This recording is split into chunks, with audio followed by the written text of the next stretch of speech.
అందరికీ నమస్కారం అండి. ఆంధ్రప్రదేశ్ రెండు తెలుగు రాష్ట్రాల్లో ఎస్పెషల్లీ అస్సలు వదిలేసి కొసరును పట్టుకుని వేలాడడంలో కానివ్వండి, పంట వదిలేసి పరిగేరుకోవడంలో కానివ్వండి, మన తెలుగు రాష్ట్రాల్లో ఉన్నటువంటి కొన్ని వ్యవస్థలంతా ఎక్స్పర్ట్స్ ఇంకెవరు లేరని చెప్పడంలో ఎలాంటి సందేహం లేదు. ఈ విషయం ఇప్పుడు ఎందుకంటున్నానంటే, ఈరోజు ఎంతంటే దాదాపుగా 10-15 ఏళ్లుగా ఈ సమస్య గోదావరి జిల్లాలో ఎక్కువ. మేము గత ఎలక్షన్కు ముందు పవన్ కళ్యాణ్ గారు వారాహి సభలు నిర్వహించేటప్పుడు వారాహి ఎక్కడైతే పెడుతున్నారో ఆ సభ ఏరియాలో ముందు జనవాణి జరిగేది. ఆ జనవాణికి నర్సాపూర్ ప్రాంతంలో నన్ను కోఆర్డినేటర్ గా వేస్తే 3 రోజులు 13 గ్రామాలు తిరిగితే 13 గ్రామాల నుంచి వచ్చినటువంటి ఒకే సమస్య, యునానిమస్ గా 13 గ్రామాల నుంచి ఒకే సమస్య వచ్చింది. ఏంటి అంటే తాగునీరు పెద్ద సమస్యగా ఉందని నేను ఆశ్చర్యపోయా. గోదావరి పక్కనే ఉంది కదా, మీకు తాగునీరు సమస్య ఏంటంటే వాళ్ళు చెప్పింది ఏంటంటే గ్రౌండ్ వాటర్ పొల్యూషన్ ఎక్కువైపోయింది, గోదావరి వాటర్ కూడా పొల్యూషన్ ఎక్కువ జరుగుతుంది పరిశ్రమలు ఎక్కువ ఉండడం మూలంగా. దానివల్ల మాకు తాగునీరు సమస్య పెద్ద ఎత్తున ఏర్పడిపోయింది, ప్రతి ఒక్కళ్ళం కూడా మినరల్ వాటర్ ప్లాంట్ల మీద ఆధారపడి కొనుక్కొని తాగాల్సిన సిచ్యువేషన్ వస్తుంది అని చెప్పేసి ప్రతి ఊరు నుంచి ఇదే సమస్య చెప్పారు నాకు, నరసాపురం నియోజకవర్గం నుంచి. ఆ సమస్య ఎన్నో ఏళ్లుగా ఉన్నప్పటికీ కూడా ఇప్పటి వరకు పవన్ కళ్యాణ్ గారు పట్టించుకునేంత వరకు కూడా ఆ సమస్య మీద ఎవ్వరూ ఈ స్థాయిలో ఫోకస్ చేయలేదు. ఇంత పెద్ద ప్రాజెక్టుని తీసుకొచ్చి దాదాపుగా 23 నియోజకవర్గాలకి 68 లక్షల మందికి తాగునీరు సమస్యను తీర్చేటువంటి ఈ ప్రాజెక్టుని కేంద్రంలో ఉన్నటువంటి జల్ జీవన్ మిషన్ ద్వారా, ఘర్ ఘర్కి వాటర్ ప్రాజెక్ట్ పథకం ద్వారా కేంద్ర ప్రభుత్వాన్ని ఒప్పించడంలో కానివ్వండి, ప్రధానమంత్రి గారిని కానివ్వండి, కేంద్ర జలశక్తి మంత్రివర్యులు గారిని కానీ ఒప్పించడంలో, ఈ నిధులను తీసుకురావడంలో పవన్ కళ్యాణ్ గారి పాత్ర సింహభాగం. ఈ విషయం ఎవరు పెద్దగా ప్రమోట్ చేయడంలా క్లియర్లీ. రెండవది, ఇంకొక విషయం చాలా క్లియర్ గా చెప్పారు. ఈ రోజు పవన్ కళ్యాణ్ గారు ఎప్పటి నుంచి చెప్తూ ఉంటారు, పథకాలకు ఎప్పుడూ కూడా రాజకీయ నాయకుల పేర్లు కాదు, వ్యవస్థ కోసం పనిచేసినటువంటి నాయకుల పేర్లు ఉండాలి అని చెప్పేసి. కూటమి ప్రభుత్వం వచ్చిన తర్వాత ఆ మార్పు క్లియర్ గా కనిపిస్తోంది. ముఖ్యమంత్రి చంద్రబాబు నాయుడు గారు కూడా ఈ ఆలోచనని ఆచరణ రూపంలో తీసుకొస్తున్నారు, పవన్ కళ్యాణ్ గారి యొక్క ఆలోచన రూపాన్ని. దానికి కారణం సర్వేపల్లి రాధాకృష్ణన్ గారి పేరుని విద్యార్థులకు ఇచ్చేటువంటి పుస్తకాల రూపంలో పెట్టడం కానివ్వండి, విద్యార్థులకు మధ్యాహ్న భోజన పథకం కింద డొక్కా సీతమ్మ గారి పేరు పెట్టడం కానివ్వండి.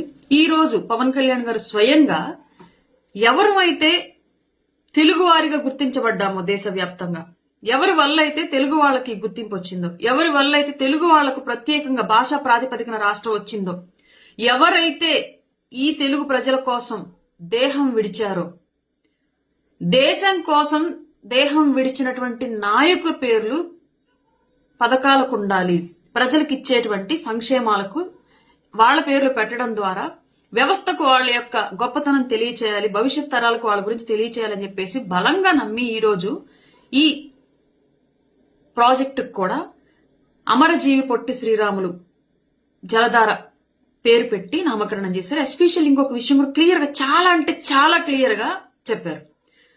కర్ర విరక్కుండా పాము చావకుండా ఒక విషయం చాలా క్లియర్ గా చెప్పారు. అమరజీవి పొట్టి శ్రీరాములు గారి విగ్రహానికి మాల వేద్దామని చెప్పేసి వెతికితే విగ్రహం లేదు ఎక్కడ అందుబాటులో, ఎక్కడో ఒక సామాజిక వర్గానికి సంబంధించినట్టు ఒక సత్రం దగ్గర ఉందని చెప్పేసి చెప్పారు. బాధేసింది. ఈ తెలుగు వాళ్ళకి రాష్ట్రం తీసుకొచ్చింది ఆయన, ఈ తెలుగు వాడికి దేశవ్యాప్తంగా గుర్తింపు దక్కింది పొట్టి శ్రీరాములు గారి వల్ల. కానీ ఆయన విగ్రహం లేదు. వాళ్ళ రాజకీయ నాయకుల విగ్రహాలు వీధుల్లో ఉంటున్నాయి. ఎప్పటి నుంచో మేము చెప్తూనే ఉన్నాం, పవన్ కళ్యాణ్ గారి యొక్క ఆశయ సాధనలో నడవడం అలవాటైన మాకు ఆయన భావజాలం కూడా ఇన్బిల్ట్ గా వచ్చేస్తుంది క్లియర్లీ. మేము అలా ఉన్నాం కాబట్టి ఆయనకి కనెక్ట్ అయినట్టున్నాము ఎమోషనల్ గా, ఎథిక్స్ పరంగా. నేను ఎప్పుడు చెప్పాను, గతంలో కూడా చెప్పాను, ఆ వాయిస్ ఇప్పుడు కూడా చాలా చోట్ల వినిపిస్తా ఉండేది. విగ్రహాలు ఉండాల్సింది రాజకీయాల్లోకి వచ్చి రాజకీయాల ద్వారా లబ్ధి పొంది వాళ్ళ ఖ్యాతిని పెంచుకొని ఆస్తులు పెంచుకొని వ్యవస్థల్లో వాళ్ళ యొక్క మార్కును పెంచుకున్నటువంటి వ్యక్తుల యొక్క విగ్రహాలు కాదు వీధుల్లో ఉండాల్సింది. ఈ దేశం కోసం దేహం విడిచినటువంటి మహనీయుల విగ్రహాలు వీధుల్లో ఉండాలి. నిద్ర లేస్తే ఒక విద్యార్థికి ఆ మహనీయుడి విగ్రహం చూస్తే తన భవిష్యత్తుని ఎంత ఉన్నతంగా దిద్దుకోవాలని చెప్పేసి ఆలోచన కలగాలి. అట్లాంటి వ్యక్తుల విగ్రహాలు మేము నిద్రలేసి తిరిగేటప్పుడు మాకు వీధుల్లో కనిపిస్తే మా బిడ్డల భవిష్యత్తులు బాగుంటాయి, భావితరాల భవిష్యత్తులు బాగుంటాయి. కానీ ఈ రోజు రాజకీయ నాయకుల విగ్రహాలు మాత్రం వీధుల్లో కనిపిస్తున్నాయి. ఈ దేశం కోసం కులం, మతం, ప్రాంతం చూడకుండా రక్తం చిందించి ఈ దేశం కోసం పోరాడి దేహం విడిచిన నాయకుల విగ్రహాలు మాత్రం కులాల కంటగట్టి ఎక్కడో ఒక మూలను పరిమితం చేస్తున్నారు. అది కూడా కొన్ని టౌన్లలో అసలు ఉండట్లేదు. ఆ విషయాన్ని చాలా స్పష్టంగా ఈరోజు పవన్ కళ్యాణ్ గారు చెప్పారు. అది ఎక్కడా ఎవ్వరూ మాట్లాడలా.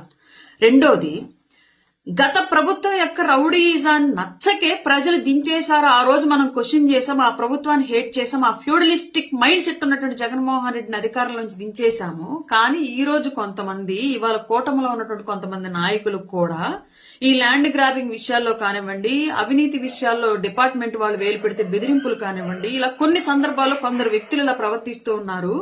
మేము కూటమిలో ఉన్నాం, కూటమి సఖ్యతని, కూటమి భవిష్యత్తుని చాలా అంటే చాలా నిబద్ధతగా కాపాడుకుంటూ వెళుతున్నాం. మాకు ముఖ్యం ఆ విషయం. కాబట్టి కూటమిలో ఎవరు తప్పు చేసినా మేము బాధ్యులమే. కాబట్టి ఆ తప్పిదం 3 పార్టీలకి వర్తిస్తుంది. కాబట్టి ఎవరు తప్పు చేసినా ఈ విషయాన్ని క్షమించం, క్వశ్చన్ చేస్తాము. మమ్మల్ని కలిపి మంచి వైపు నడిపించుకోవాల్సిన బాధ్యత మనందరి మీద ఉందని చెప్పి చాలా క్లియర్ గా చెప్పారు. ఎంత ఉన్నతమైనటువంటి స్థాయిలో ఉన్న వాళ్ళైనా సరే, మీరు గనక ఇట్లాంటి బెదిరింపు ధోరణులకు పాల్పడితే, వ్యవస్థల్లో ఉన్నటువంటి వ్యక్తుల్ని బెదిరిస్తూ ఉంటే ఒప్పుకునేది లేదు. అధికార పక్షంలో ఉన్నప్పటికీ కూడా ప్రతిపక్ష వాయిస్ గా క్వశ్చన్ చేస్తూ కూటమి సఖ్యతను కాపాడుకుంటూ కూటమి భవిష్యత్తుకు ముందుకు తీసుకెళ్తూ ఉన్నటువంటి బాధ్యతను తీసుకుంటామని చాలా క్లియర్ గా చెప్పారు. అది ఎవ్వరూ మాట్లాడలా. అలాగే కులాలకు కాదు పదవులు కావాల్సింది, గుణానికి పదవులు కావాలి అని చాలా క్లియర్ గా చెప్పారు. ఏ కులంలో కూడా అందరూ గుణవంతులు ఉండరు.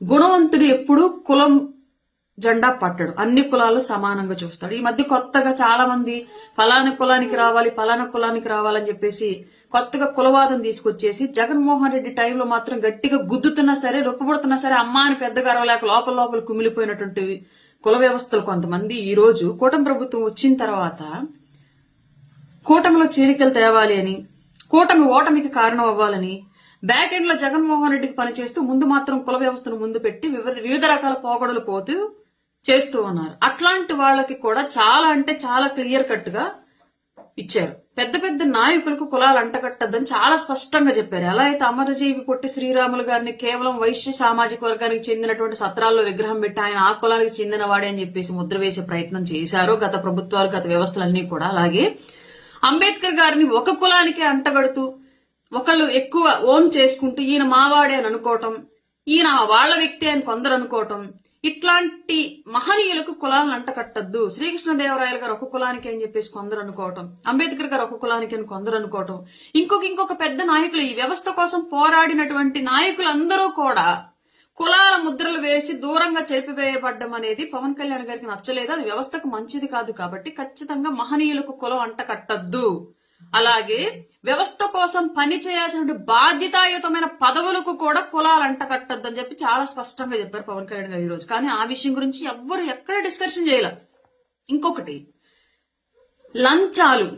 ఎస్పెషల్లీ ఈ రోజు ఈ జలధార మిషన్ కి సంబంధించినటువంటి ప్రాజెక్ట్ ని ఇచ్చిన కాంట్రాక్టర్లు కూడా ఎవరో నాకు తెలియదు. కానీ లంచాలు పూర్తిగా నిషేధించిన ఆ శాఖల్లో నాకు పని కావాలి, ఇమీడియట్ గా పనిలో నాణ్యత కావాలి, జాప్యం జరగకూడదు. ఉద్యోగుల దగ్గర నుంచి లంచాలు తీసుకోలేదు కాబట్టి ఉద్యోగుల దగ్గర నుంచి పని ఇన్ టైమ్ లో ఎక్స్పెక్ట్ చేస్తున్నాను.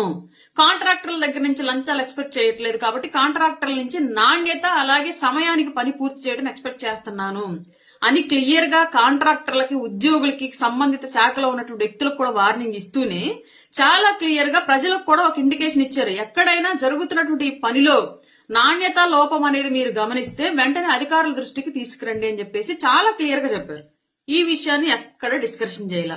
అలాగే గత ప్రభుత్వం చేసినటువంటి ఇంటింటికి కుళాయి, ఘర్ ఘర్కి పానీ ప్రాజెక్ట్ కింద కేంద్రం నుంచి కొన్ని నిధులు ఇస్తే కేవలం వాటర్ కనెక్షన్ ఇవ్వకుండా పంపులు మాత్రమే బిగించేసి ఆ పంపులను చూయించేసి బిల్స్ క్లెయిమ్ చేసుకుని ఆ డబ్బులను దుర్వినియోగం చేశారు. 1,000 కోట్ల రూపాయలు, 100 కోట్ల రూపాయలు.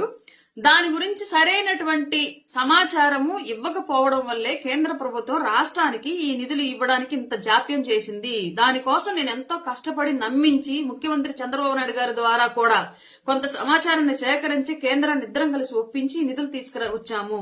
అందుకే ఇంత పారదర్శకంగా ఇందులో పనులు జరగాలని చెప్పేసి కోరుకుంటున్నామని చెప్పేసి చాలా అంటే చాలా స్పష్టంగా ఈరోజు పవన్ కళ్యాణ్ గారు మాట్లాడారు. ఆ విషయం గురించి కూడా ఎక్కడ డిస్కషన్ జరగల. అలాగే తెలంగాణలో ఉన్నటువంటి కొండగట్టు ఆంజనేయ స్వామికి సంబంధించినటువంటి దేవాలయ ప్రాంతంలో మాల ఎవరైతే ఇరుముడి చెల్లించి మాల విసర్జన చేసే వాళ్ళు ఉన్నారో వాళ్ళ కోసం కొన్ని భవనాల నిర్మాణం జరగాలి అని చెప్పేసి కొందరు ఆయన వద్దకు వచ్చి చెప్పినప్పుడు టీటీడీ నిధుల నుంచి ఆ కొండగట్టు ప్రాంతంలో భవన నిర్మాణానికి నిధులను రిలీజ్ చేయించడానికి సహకరించిన ముఖ్యమంత్రి గారికి, ఆంధ్రప్రదేశ్ ముఖ్యమంత్రి చంద్రబాబు నాయుడు గారికి, అలాగే కొంతమంది ప్రభుత్వ పెద్దలకు కృతజ్ఞతలు తెలియజేస్తూ ఈ విషయాన్ని రెండు రాష్ట్రాల మధ్య కొంతమంది సోషల్ మీడియా వేదికగా కొంత తప్పుడు భాషలు మాట్లాడుతూ ఉన్నారు. మా రాష్ట్ర నిధులు మీరు ఎందుకు వాడుకుంటారని చెప్పేసి అని మాట్లాడుకుంటూ ఉన్నారు. మనం తెలుగు వాళ్ళం విడిపోయేటప్పుడు విద్వేషాలతో కొందరు రాజకీయ శక్తుల కుట్రపూరితమైనటువంటి ప్రాసెస్ ద్వారా విద్వేషపూరితమైనటువంటి విభజన కొంత జరిగింది. దాని ద్వారా కొందరు నష్టపోయాం. కానీ ఇప్పుడు మనం అధికారంలో ఉన్నాం కాబట్టి మన తెలుగు వాళ్ళు మనం సహకరించుకోవాలి అని చెప్పేసి అంటూనే మతం ఎక్కడున్నా, ధర్మం ఎక్కడున్నా ప్రాంతాల వారీగా విభజించబడకూడదు. ఆ ధర్మం అక్కడ హైందవ ధర్మం, ఇక్కడ హైందవ ధర్మం, మనం సహకరించుకోవాలని చెప్పేసి చాలా అంటే చాలా స్పష్టంగా చెప్పారు. తెలుగు వాళ్ళం, భారతీయులం ప్రాంతాల వారీగా దూరంగా ఉన్న ధర్మాల వారీగా కలిసి ఉండాలని చెప్పేసి చాలా స్పష్టంగా చెప్పారు. దీని గురించి ఎక్కడ డిస్కషన్ జరగల.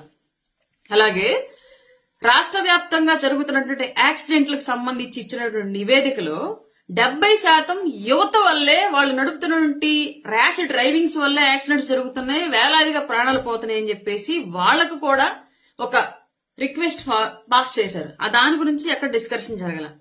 అలాగే మహిళలకు సంబంధించినటువంటి ఎంఎస్ఎంఈ లోన్ల ద్వారా మహిళలకి ఉపాధి కల్పన చేయటము, అలాగే రక్షణ కల్పించడం, ఆర్థిక భరోసా అండ్ ఆర్థిక స్వాతంత్రం కల్పించడం అంశాల మీద పెద్ద ఎత్తున కసరత్తు జరుగుతోంది. దీనికి సంబంధించి ఎక్కడ డిస్కషన్ జరగల. చాలా తెలివిగా, చాలా అంటే చాలా కన్స్ట్రక్టివ్ గా జగన్మోహన్ రెడ్డిని తిట్టినటువంటి, తిట్టడం కాదది, వార్న్ చేసినటువంటి విషయాన్ని మాత్రం ఇన్ని వార్నింగ్లు ఇన్ని వ్యవస్థలకు ఇస్తే ఇవన్నీ పక్కన పెట్టేసి జగన్మోహన్ రెడ్డికి వార్నింగ్ ఇచ్చారన్న దాని మీద పెద్ద ఎత్తున చర్చలు జరిగాయి. ఆఖరికి సొంత క్యాడర్ కూడా, జనసేన క్యాడర్ కూడా జగన్మోహన్ రెడ్డికి వార్నింగ్ ఇచ్చినటువంటి విషయాన్ని పర్టికులర్లీ సోషల్ మీడియా వేదికగా తిప్పుతున్నారు. ఏంటి దౌర్భాగ్యం? పవన్ కళ్యాణ్ గారికి అసలు ఏ పదవి లేనప్పుడు, ప్రభుత్వంలో లేనప్పుడు, అధికారం లేనప్పుడే జగన్మోహన్ రెడ్డిని మోకాళ్ళ మీద కూర్చోబెడతామని చెప్పేసి ఆ రోజే వార్నింగ్ ఇచ్చాడు. ఆయన చేతిలో ఆ రోజు గవర్నమెంట్ లేదు, పదవి లేదు, అధికారం లేదు. అధపాతాలను తొక్కుతానని ఆ రోజు వార్నింగ్ ఇచ్చారు, తొక్కి చూయించారు. ఇవాళ అధికారంలో ఉన్నప్పుడు మాట్లాడడం పెద్ద విషయం కాదు కదా, దాన్ని ఎందుకు తిప్పుతారు మీరు? ఇది కాదు కదా సామాన్యులకు కావాల్సింది, ఇది కాదు కదా ఓటర్కి కావాల్సింది. పవన్ కళ్యాణ్ గారు ఇవాళ 3,050 కోట్ల రూపాయల పథకాన్ని తీసుకొచ్చి దాదాపు 23 నియోజకవర్గాలకి 68 లక్షల మందికి సంబంధించిన తాగునీటి సమస్యను తీర్చారు. అపర భగీరథుల్లాగా ఈరోజు వర్క్ చేశారు ఆయన.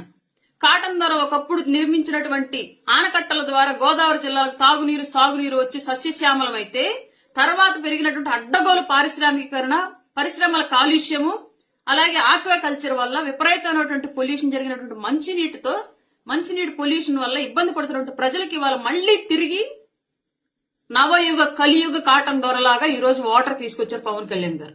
ఇది ఆయన చిత్తశుద్ధి వల్ల సాధ్యమైంది. ఆ విషయాన్ని ఎక్కడ తీసుకెళ్లా. అలాగే 4,000 కిలోమీటర్ల బీటీ రోడ్లు వేశారు పవన్ కళ్యాణ్ గారు వచ్చాక. ఆ శాఖల ద్వారా కేంద్రం నుంచి నిధులు తీసుకొచ్చి దాని గురించి ఎక్కడ డిస్కషన్ తీసుకెళ్లరు. గట్టిగా 1,00,000 ఫార్మ్ ఫండ్స్ కట్టారు, దాని గురించి ఎక్కడ తీసుకెళ్లరు. 2,500 మినీ గోకులాలు కట్టారు, దాని గురించి ఎక్కడ తీసుకెళ్లరు. 8,000 కిలోమీటర్ల బీటీ రోడ్లు వేశారు, దాని గురించి ఎక్కడ తీసుకెళ్లరు. రకరకాలుగా ఆయన ఈ రాష్ట్రానికి కేంద్రం నుంచి ఏ స్థాయిలో నిధులు తీసుకొచ్చి డెవలప్మెంట్ చేసి చూపిస్తున్నారో ఆయన స్వార్థం చూసుకోకుండా అన్ని రకాలుగా ఆయన తగ్గి ఎంతమంది రెచ్చగొడుతున్నా పట్టించుకోకుండా ఒక మునిలాగా యజ్ఞం చేస్తున్నటువంటి ఒక రాజులాగా తన యజ్ఞ ఫలం ఏదైతే ఉందో అది ప్రజలకు చెందాలి అన్నట్లుగా చుట్టూ ఎంత అవకతవకలు ఏర్పడుతున్నా పట్టించుకోకుండా ఆయన పని ఆయన చేసుకుంటూ వెళ్ళిపోతున్నారు పవన్ కళ్యాణ్ గారు. ఇదంతా వదిలేసి చాలా కన్స్ట్రక్టివ్ గా డిస్కషన్స్ అన్ని ఎక్కడ జరిగాయంటే జగన్మోహన్ రెడ్డిని తిట్టిన దగ్గర, జగన్మోహన్ రెడ్డిని వార్న్ చేసిన దగ్గరే జరిగింది. ఇది నార్మల్ పీపుల్ కి అవసరమా? దీన్న మనం తీసుకెళ్లాలి.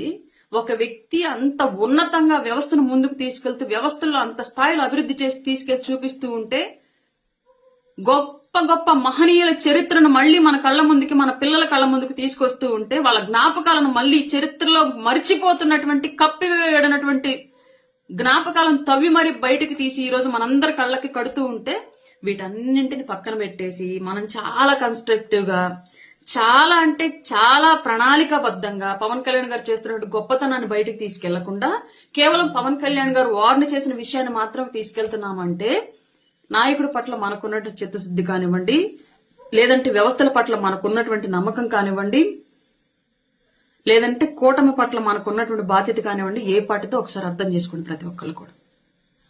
పవన్ కళ్యాణ్ గారు మచ్చలేని నాయకుడు, తిరుగు లేనటువంటి అభివృద్ధిని ఆ శాఖలో చేస్తున్నారు. జరిగినటువంటి అభివృద్ధి సామాన్యుడికి అవసరం, అది మాత్రం దయచేసి తీసుకెళ్ళండి బయటికి. జగన్మోహన్ రెడ్డి అధికారంలో లేనప్పుడే అల్లాడించాడు పవన్ కళ్యాణ్ గారు, ఇవాళ కొత్త ఏం కాదు ఆయనకి.